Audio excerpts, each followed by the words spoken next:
Ope! Fala, senhoras e senhores, sejam todos muito bem-vindos aqui no canal Bora Historiar. Eu sou o professor Santos e a aula de hoje... Peraí, a aula de hoje não vai ser eu quem vai ministrar pra vocês. Não. Calma aí que eu vou chamar um convidado super especial para explicar o assunto de hoje.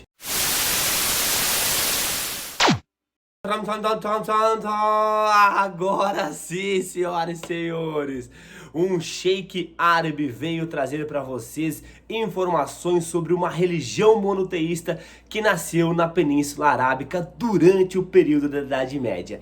Sim, a nossa playlist é sobre Idade Média, mas nesse mesmo período, entre a Idade Média lá da Europa que nós estudamos, da queda do Império Romano Ocidental, até a queda do Império Romano Oriental, que são os povos bizantinos, neste interim, neste meio, nasce uma nova religião na Península Arábica, mais especificamente na cidade de Meca. E esse é o assunto de hoje. Vamos juntos acompanhar o nascimento de uma religião monoteísta. Mas antes, peço para você aí que não é inscrito no canal, se inscreve aí, ativa o sininho das notificações, deixa o seu like, dá uma força pra nós aí no canal. Bora lá, senhoras e senhores. Então, primeiro, antes nós falarmos sobre o nascimento do profeta Maomé, sobre a revelação que ele recebeu do anjo Gabriel, nós temos que entender quem eram os povos que viviam na Península Arábica e como eles viviam. Isso é muito importante, tá? Para nós entendermos todo o processo. Então vamos lá, acompanha aí que eu vou botar para vocês aqui algumas informações sobre os povos da Península Arábica. Então, senhores, olha só. Esses povos que vivem na Península Arábica, eles fazem parte de tribos que são comandadas por um sheik. Então são tribos que vivem em uma região desértica, que tem um líder chamado sheik, e eles vivem praticamente do comércio. Como é uma região desértica, aquelas localidades que têm água são extremamente importantes, e elas são chamadas de oásis. Então, perto desses oásis, aglomerações de pessoas acabam sendo importantes e acabam surgindo. Essas tribos, então, que vão se localizando, elas têm algo em comum entre elas. A língua, os costumes, e elas têm uma religião politeístas, com vários deuses, com várias divindades. Essa religião, então, ela tem vários deuses que estão sendo aí glorificados, que estão sendo venerados pela população da Península Arábica. E o que eles fazem para sobreviver? Comércio ligando o Oriente ao Ocidente, eles vão da Ásia até a Europa, em caravanas atravessando regiões desérticas, junto com camelos. Sim, os camelos eram um meio de transporte. Você já deve ter visto em filmes e tudo mais que o camelo, ele é um animal muito resistente ao deserto, ele fica um período muito longo sem precisar ingerir água e muito forte para transportar as mercadorias.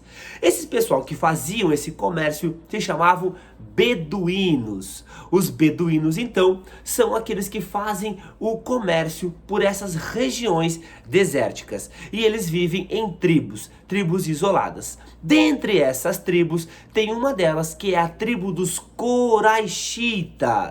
E a tribo dos Coraixitas, ela acaba controlando a região da cidade de Meca. E agora nós vamos entrar na formação dessa religião. Meca, senhoras e senhores, era uma cidade muito importante, ainda é, né? Muito importante, em razão de uma pedra, um meteorito que lá está, a famosa Kaaba. Hoje a Kaaba, ela está dentro de uma mesquita e até hoje ela ainda é fonte de veneração, ela há peregrinação, hoje ligada ao islamismo, mas na época várias pessoas iam até a Kaaba para fazer suas ofertas, suas oferendas para os seus deuses ao qual professavam sua fé. Então, a cidade de Meca acaba sendo uma cidade que atrai várias pessoas para poder professar a sua fé. E lá ela acaba construindo um comércio muito grande que gera muito lucro,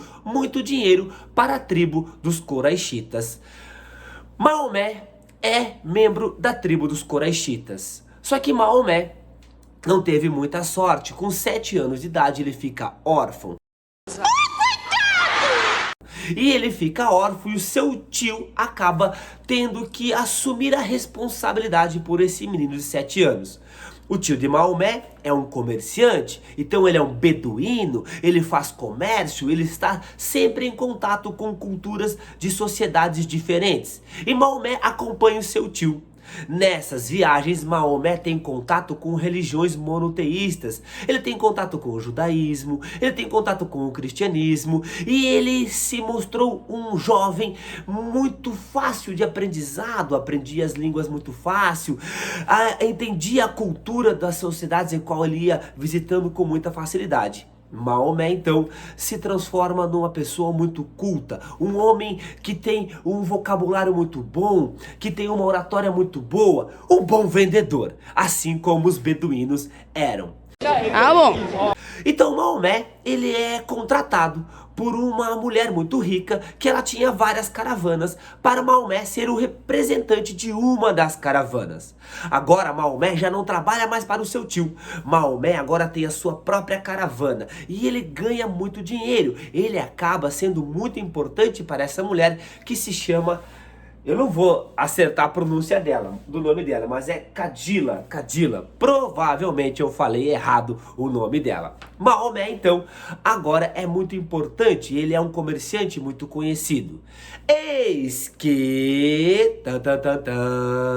a Cadila fica viúva, sim, e ela é rica, muito rica, e ela gosta muito de Maomé, porque Maomé é um cara que se expressa bem, e aí, Maomé casa com a viúva Cadila.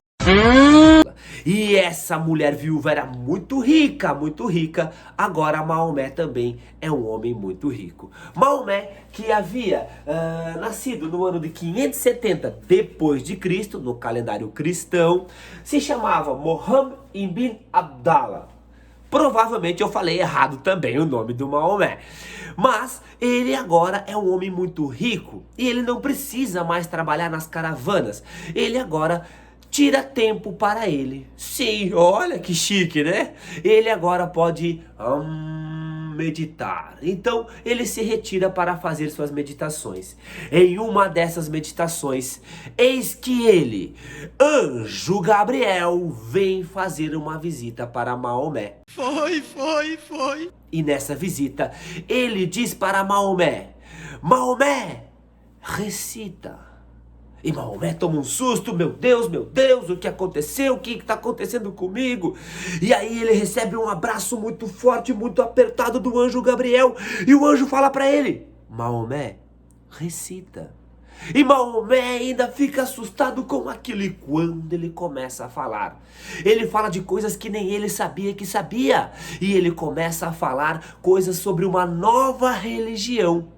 Uma religião também monoteísta, uma religião que teria princípios basilares com a caridade e uma religião que deveria ser expansionista, deveria ser levado para outras pessoas. Maomé, então, assustado com tudo que tinha acontecido, vem e conta para sua família a revelação que havia recebido do anjo Gabriel. A sua família acaba ficando assustada, mas acredita em Maomé. Quando Maomé vai contar a novidade para os vizinhos, para a vizinhança, para os amiguinhos da rua,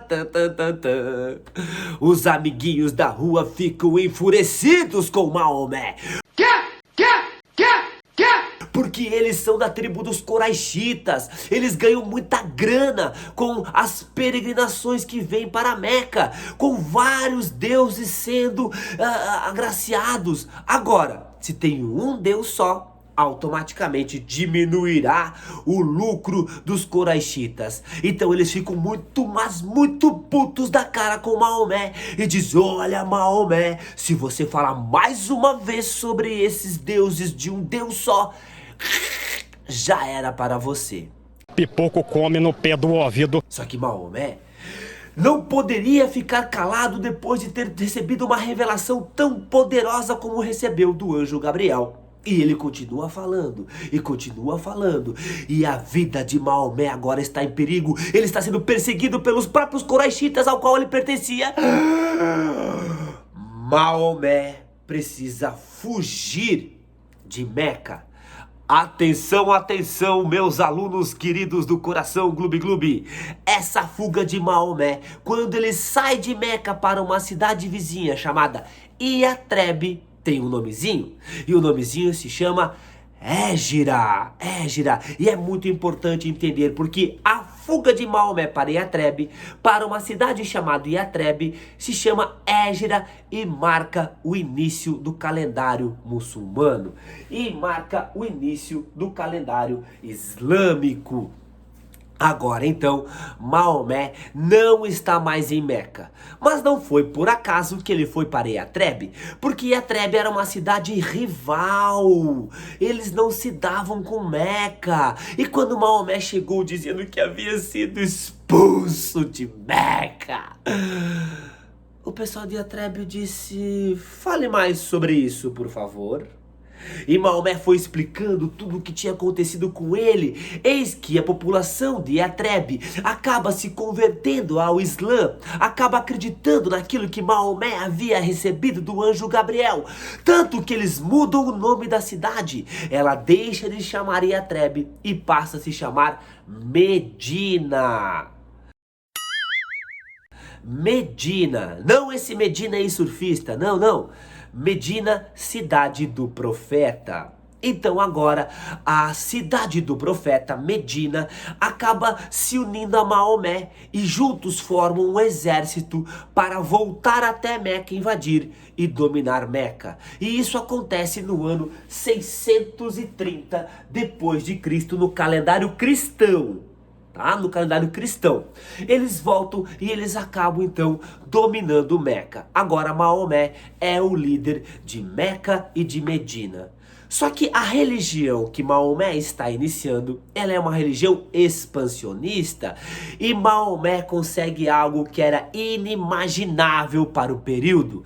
Ele consegue unir todas aquelas tribos da Península Arábica. Todas aquelas tribos agora estão unidas em uma mesma religião. Todos se identificam como muçulmanos da religião islâmica.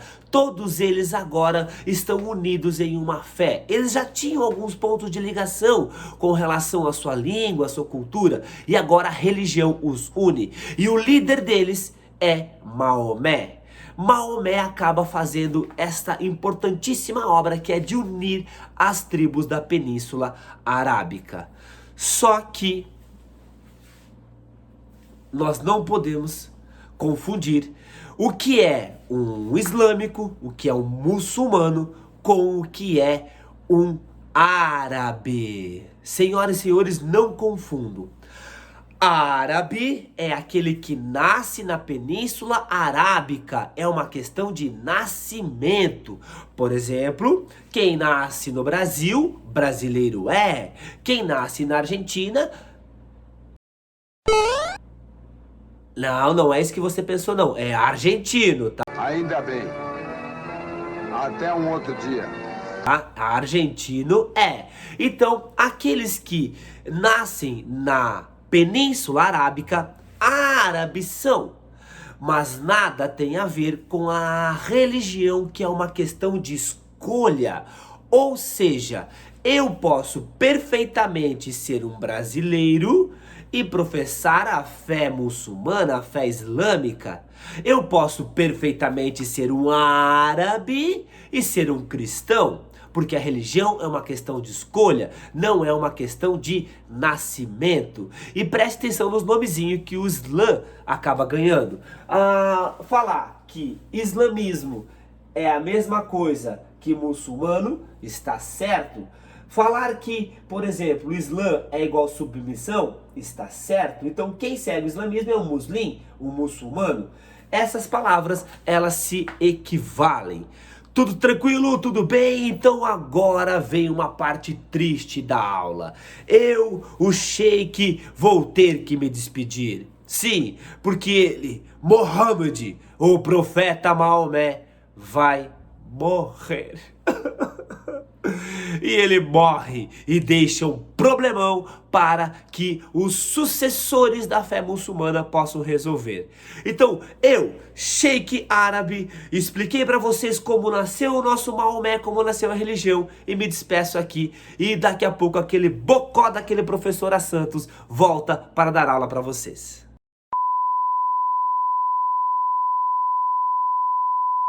É, aquele islâmico me chamou de bocó, é? Eu vou te encontrar daqui a pouco, tá?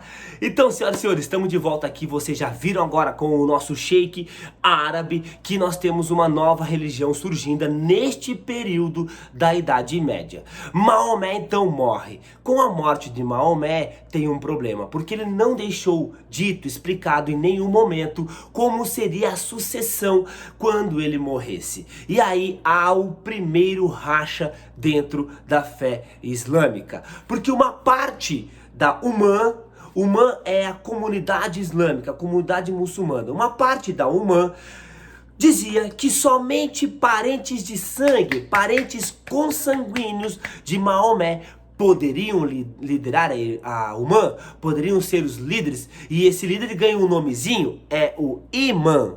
Tá? Então, para ser o imã, deveria ser membro da família consanguínea de Maomé. Este lado um pouco mais extremista com relação à sucessão se chama xiitas. Então, os xiitas acreditam que somente membros da família de Maomé poderão liderar a Ummah.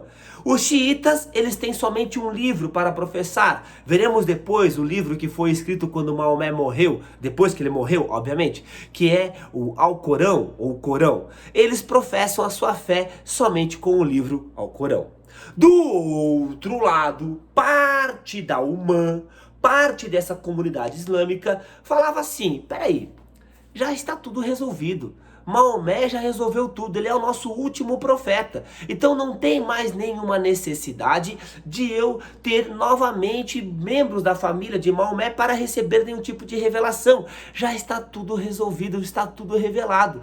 Maomé foi o último profeta. E veremos depois nos pilares que Maomé realmente, segundo a fé islâmica, eles acreditam que Maomé é o último profeta. Então agora está tudo resolvido. Basta para liderar a nossa Ummah que alguém tenha características para isso, que seja uma pessoa decente para nos liderar. Então, estes que dizem que não precisa ser parente, se chamam os sunitas. E os sunitas, então, o líder da Ummah é o califa. O califa é o líder da Ummah. Esses sunitas, eles têm um segundo livro, que é a Suna. Então, além do Alcorão, eles têm a Suna, que é um livro que complementa os ensinamentos do profeta Maomé. Essa divisão é importante saber, tá? Mas não façam confusão, por favor. Nada tem a ver. Por exemplo, os xiitas são mais extremistas, então são os terroristas islâmicos. Não, galera, até isso é algo que a gente precisa ter um cuidado muito grande, porque os filmes, documentários, jornais, eles trazem os muçulmanos com uma carga muito pesada de preconceito, porque obviamente o lado extremista dessa religião islã causou vários danos à sociedade, principalmente ocidental, com vários atentados terroristas, mas não quer dizer que alguém da religião islâmica está diretamente vinculado a uma facção terrorista. Não, nada tem a ver, nada. Não façam essa confusão, por favor. E, por exemplo, achar que os sunitas são os mais tranquilos, não tem nada a ver, tá? Por exemplo, Bin Laden, ele era sunita. Então não tem nada que possa fazer correlação a esse tipo de situação. Tranquilo? Beleza? Sunitas e xiitas, tamo bem? Porque agora vocês vão ver os 5 pilares, as 5 obrigações que alguém precisa ter para se dizer muçulmano. E a primeira delas, já dei um spoilerzinho agora, ela diz que você, para ser um membro do Islã, deve acreditar que Maomé é o último profeta e Alá é o único Deus. Ou seja, Alá é o único Deus, monoteísta, e o profeta Maomé é o último profeta. Não há mais revelações para serem feitas. O anjo Gabriel já fez tudo o que tinha que fazer com o profeta Maomé. A segunda obrigação é que você deverá fazer 5 orações diárias voltadas para Meca. Vai ter que voltar seu corpo para Meca e fazer 5 orações durante o dia. A terceira obrigação é que um muçulmano, um islâmico, deve fazer caridade. Sim, deve ser caridoso. Não é só doar dinheiro, alimentos, roupas, é você doar seu tempo, que talvez hoje seja aquilo de maior valor que nós temos. É de você ajudar o próximo, é de você ouvir alguém quando precisa ser ouvido, é você fazer o bem, fazer caridades. Então vejam que a correlação entre muçulmano e terrorismo não pode ser uma ligação direta. Você precisa ter muito cuidado quando fizer esse tipo de analogia. A quarta obrigação, então, é que no 9º mês é o mês do Ramadã. É o jejum que eles fazem durante o mês do Ramadã.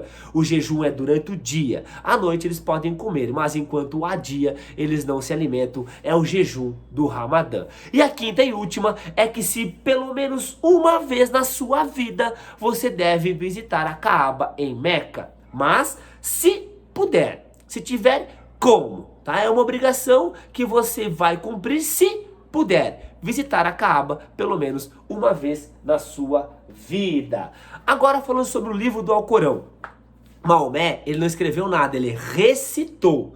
Então havia necessidade de transformar todos os ensinamentos de Maomé em um livro. E esse livro é chamado Alcorão. Ele não é um livro, galerinha, para ser lido, para eu sentar e ler o livro, ou para eu ler deitado numa rede, ou para eu ler o livro. Não, ele é para ser recitado em público. Ele é um livro para ser recitado em público. Não pode ser traduzido para não perder o sentido das palavras. Então ele é um livro sagrado, um livro santo para a religião islâmica.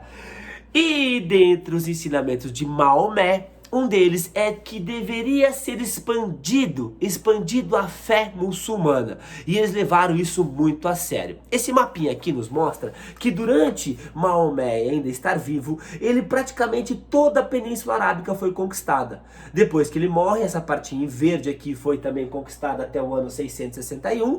E depois essa partezinha aqui que está em roxa foi conquistado até 750 no calendário cristão, tá? No calendário cristão. Percebo que o norte da África aqui foi todo praticamente tomado.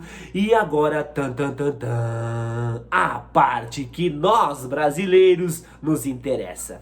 Os muçulmanos, os mouros, que eram povos que professavam a fé islâmica, eles passaram pelo Estreito de Gibraltar, que liga aqui a África, a Península Ibérica, e entraram aqui onde hoje é a Espanha e Portugal, e por lá ficaram por muitos anos.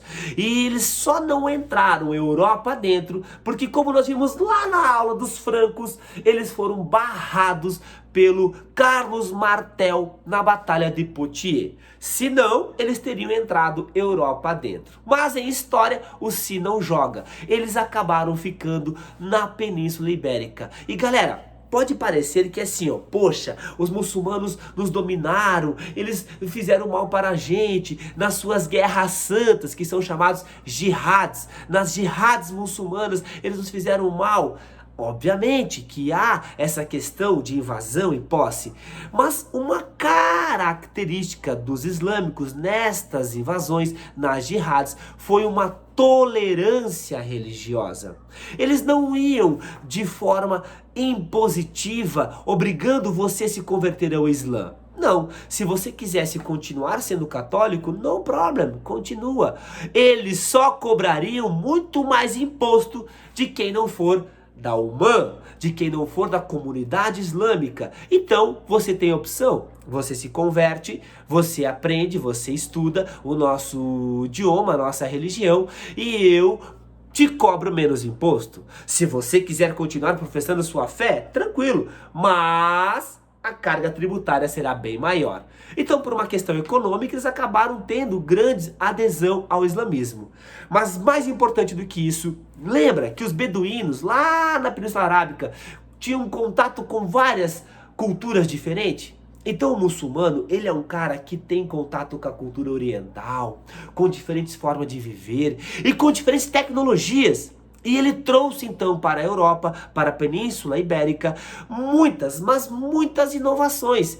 Muitas inovações que foram utilizadas principalmente pelos portugueses para iniciar as grandes navegações, como é o caso dos conhecimentos náuticos, cartas náuticas, a bússola, o astrolábio, até a construção das caravelas tem conhecimento muçulmano, tem conhecimento dos islâmicos. Eles trouxeram matemática, trouxeram medicina, grandes avanços na questão cultural, que influenciou Portugal e Espanha, mas mais Portugal, a serem pioneiros nas grandes navegações. Então este período longo que ficou sob o domínio dos mouros muçulmanos, ele também trouxe benefícios e não só prejuízos. Galera, muito obrigado pela aula de hoje.